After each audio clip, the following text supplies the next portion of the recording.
Borderlands has always been a staple for looter shooter games, but when Gearbox released Borderlands 4, I was skeptical. The last Borderlands that I played was Borderlands 3, and I felt like the game just wasn't very good. The dialogue was filled with jokes that didn't land, they forced characters into the story that no one liked, and the villains were nothing compared to their predecessor, Handsome Jack. But I gotta admit, Borderlands 4 was a big improvement, and I had some fun playing the game. But I'm conflicted. Because this game and Gearbox has had so many dramas and scandals surrounding the game, I feel bad for even buying it and supporting the company. In this video, I want to talk about Borderlands 4 as a whole, everything ranging from the story, gameplay, performance, and controversies that are surrounding this game, so that you can make a decision if you want to buy this game for yourself. So let's dive into the story. There's some minor spoilers that I'm going to talk about, but nothing too crazy. But if you don't want to be spoiled, just skip to the timestamp on screen. Now to start off, I want to say that this game's story is definitely better than Borderlands 3. They listened to the community feedback and made a darker tone for the game, which is apparent right off the get-go. At the start of the game, you're captured by the main villain, the Timekeeper, who has the power to control the minds and bodies of basically everyone on the planet, including your own character.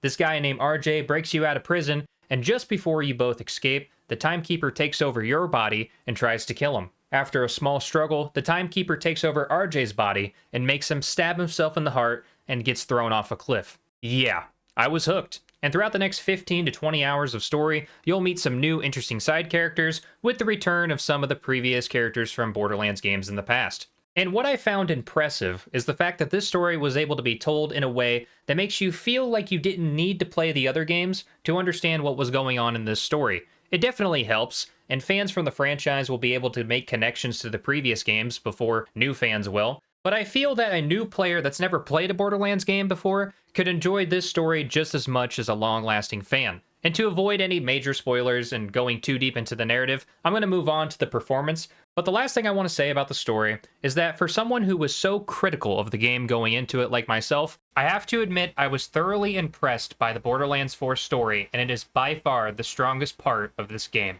Which unfortunately brings us to the weakest part of the game, and why I'm so conflicted, which is the performance of the game that can only be described as pitiful. Because it doesn't matter how good your story is or how good the gameplay feels if you can't even guarantee that the game is going to run properly. Here are a few articles that I'm going to put on screen that detail the PC problems more in depth, but here are the highlights. Premium products such as the high-end 40 and 50 series GPUs are struggling to even run Borderlands 4. The game constantly crashes, micro-stutters during gameplay, it's hard to even reach 60 frames per second, which is now an industry standard, shader cache issues, and more. Also, the PS5 and Xbox release are having issues as well, and I personally played on this platform because of the PC problems. After about 3 hours of gameplay, the performance tanks and requires a restart to fix, which doesn't always even work. But the biggest problem isn't the technical issues itself, it's the CEO's reaction to the fans' concerns. Randy Pitchford went to Twitter and deflected the blame of the poor performance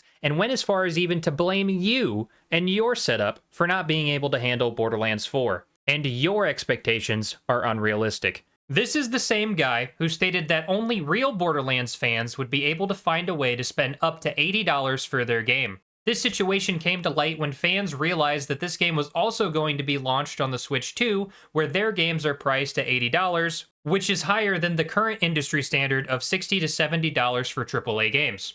Which is hilarious to me because it recently came out that the Switch 2 release was going to be indefinitely delayed, most likely due to poor hardware performance like other platforms, which I just find super funny and kind of ironic, really.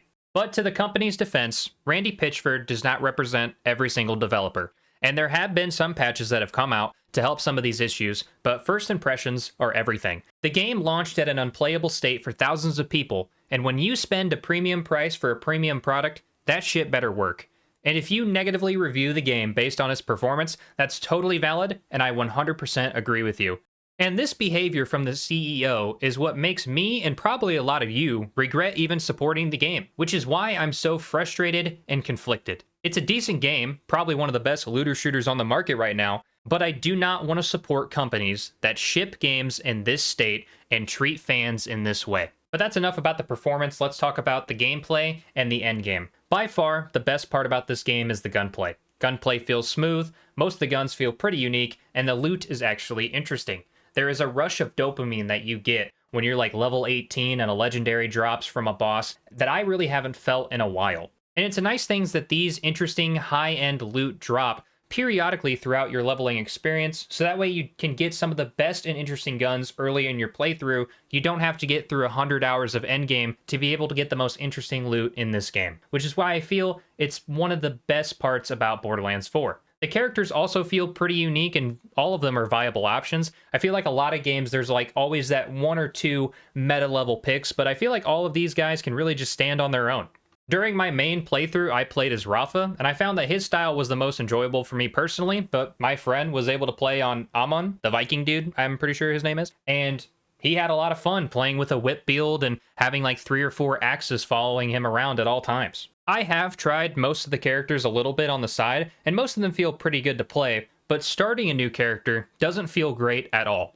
After you beat the main story on one of your characters, you have the option to start another character at level 30 with the main campaign completed. But when you load this new save, the entire map is blacked out and none of your previous fast travels, your collectibles, your side missions are completed. So you're basically starting the game over even when you're not starting the game at level 1. And to me, this just feels bad and unnecessary. If you add an option to start a character with progression, then these things should be account-wide rather than character-based. They just showcase their next playable character, which looks really cool, but I don't want to even think about starting another character, leveling it from 30 to 50, rediscovering the map, and recollecting all of my storage collectible upgrades. It's a lot of time investment that a lot of players don't want to spend redoing secondary content. This kind of thing really reminds me of Diablo 4 and their Renown system. The developers wanted to have their players regrind Renown every season, which was an essential upgrade path to allow people to get more skill points and to be able to just have a better character overall. And the fans pushed back against this. I hope that Gearbox does the same thing. It shouldn't be this tedious to try out new characters, especially when they're going to be creating a live service environment where they're going to be releasing more and more characters in the future.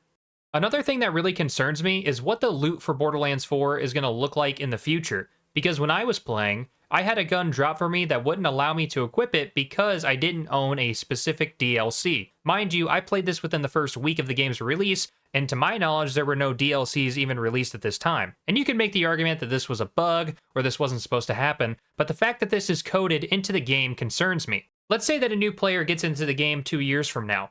Will they be regularly getting guns dropping for them that require DLCs for them to even use? Instead of players looking at guns for their perks and their traits that come with it, they might be looking to see if they even own the DLC or expansions associated with this loot. I really hope this isn't the case, but I wouldn't be surprised if Gearbox tries to implement something like this in the future. We'll just have to wait and see if this was a one-off issue or the start of something more predatory. Overall, I think that Borderlands 4 has a solid foundation, but it fails to execute on basic performance standards and struggles to make replaying the game enjoyable. But if you're looking to just have a looter shooter that you can have 10 to 15 hours of fun with your friends, I think this will do the trick, if your system can even handle it. If you enjoyed the video, please give it a like and consider subscribing to the channel for more gaming related content. Let me know down below if you agree with my take on the game, or if you just want to add some fuel to the fire down in the comments. Thank you all for watching, and I'll see you in the next one.